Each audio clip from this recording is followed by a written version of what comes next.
नमस्कार, स्वागत है आपका जेजे न्यूज में। मैं हूं आपके साथ किरण। दिन भर की तमाम खबरों के बाद अब वक्त हो चुका है हल्द्वानी की कुछ खबरों का, तो चलिए बढ़ते हैं पहली खबर की ओर। हल्द्वानी में बढ़ती आपराधिक घटनाओं और महिला अपराध के मामले में डीएम वंदना सिंह ने सख्ती से निपटने के निर्देश दिए हैं। आपको बता दें, जिलाधिकारी ने निर्देश दिए हैं कि बेटी बचाओ बेटी पढ़ाओ योजना के तहत 4-5 विभाग मिलकर एक टीम बनाएंगे जो इंटर कॉलेज और डिग्री कॉलेज में जाकर उन छात्राओं से सुझाव लेगी जो सार्वजनिक स्थानों पर रोजाना आना जाना करती है। छात्राओं के फीडबैक के आधार पर शहर में ऐसी जगहों को चिन्हित किया जाएगा जहां लड़कियां आने जाने में अपने आप को असुरक्षित महसूस करती हैं। बता दें, टीम अगले 1 महीने के अंदर ऐसी जगहों की सूची को तैयार करेगी जो पुलिस प्रशासन, डायल 112 और प्रशासन को भेजी जाएगी। साथ ही इन जगहों पर पुलिस की नाइट पेट्रोलिंग को बढ़ाया जाएगा।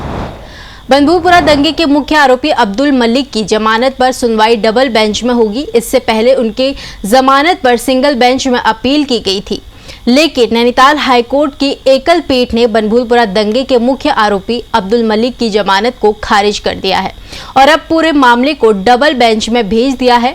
आपको बता दें, पहले सुनवाई के दौरान राज्य सरकार की ओर से कहा गया था कि इस केस में यूएपीए लगा है, इसलिए मामले को खंडपीठ सुनेगी। इससे संबंधित केसों में खंडपीठ सुनवाई कर रही है और कई मामले को सुन चुका है।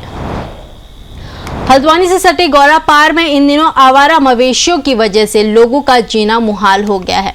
आपको बता दें, बुद्ध पार्क पहुंचे गौरापार के लोगों ने एसडीएम को ज्ञापन सौंपकर कहा कि जल्द से जल्द आवारा जानवरों को गौशाला पहुंचाया जाए ताकि आए दिन इन आवारा जानवरों की वजह से होने वाले हादसों पर विराम लग सके। साथ ही चेतावनी भी दी कि अगर 1 सप्ताह के भीतर ऐसा नहीं किया गया तो ग्रामीण आंदोलन के लिए बाध्य होंगे। हल्द्वानी में एक महिला बैंक कर्मी ने अपने पति पर दहेज के लिए प्रताड़ित करते हुए 14 महीने की बेटी को पानी की बाल्टी में डुबाकर उसकी जान लेने की कोशिश करने का आरोप लगाया है। साथ ही उसकी बहन के साथ भी अश्लील हरकतें करने जैसे गंभीर आरोप लगाए हैं। वह इस मामले में काठगोदाम पुलिस थाने में शिकायत दी गई है। पुलिस ने इस संबंध में आरोपी के खिलाफ मुकदमा दर्ज कर जाँच शुरू कर दी है।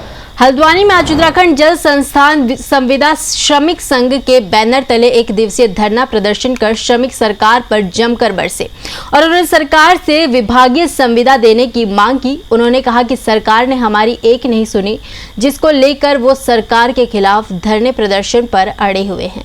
इसी के साथ ही उन्होंने कहा कि अगर अभी भी सरकार उनकी मांग पर विचार नहीं करती तो वे सचिवालय कूच करने से पीछे नहीं हटेंगे। वहीं आपको बताते चले कि प्रदर्शन में श्रमिकों की एकमात्र मांग ठेकेदारी प्रथा समाप्त कर सभी की सेवाएं नियमित करने की है।